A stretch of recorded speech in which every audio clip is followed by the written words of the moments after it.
अच्छा, हा काय प्रकार आहे? मिक्स आहे. हा काय प्रकार आहे साडीचा? आपण कॉटन मध्ये झिगझॅग डिझाइन मध्ये आलेला आहे. एकदम फ्रेश पीस आहेत बघा, आपण एकदम फ्रेश नवीन आलेला माल बघतोय दुकानातला. ग्रे कलरच्या साड्यांच्या लाइनिंग मध्ये हा फार वेगळं काहीतरी युनिक आहे. मी पण फर्स्ट टाइमच बघते असं कॉम्बिनेशन. Grey white combination. हो खूप, आणि एकदम शाईन आहे बघा त्याला, मस्त अशा लाइनिंग्स आहेत. आता हे कलेक्शन बघू शकता. हे आपण डेली यूज सुद्धा करू शकतो. अच्छा, एकदम प्युअर कॉटन, सॉफ्ट. तुम्ही मटेरियल बघू शकता असं सॉफ्ट आहे, आणि त्याला छोट्या छोट्या हे काय म्हणतो त्याला, बॉर्डर आहे जरीची. वाव, त्याचं ब्लाऊज पण सुंदर आलेलं ताई.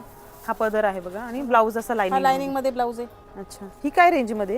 ही तुम्हाला डिस्काउंट करून ताई 2100 ची आहे. 2180 ची 1180 ला बसते. वाव, कलर्स छान आहे बघा ह्याच्यावर, मस्त. त्याच्यामध्ये मध्ये मध्ये गोल्डन जरी पण आहे. आणि काय अजून ह्याच्यामध्ये कलर्स आहेत का, वेगळे पॅटर्न? नाही, हे कॅटलॉग पीस येतात.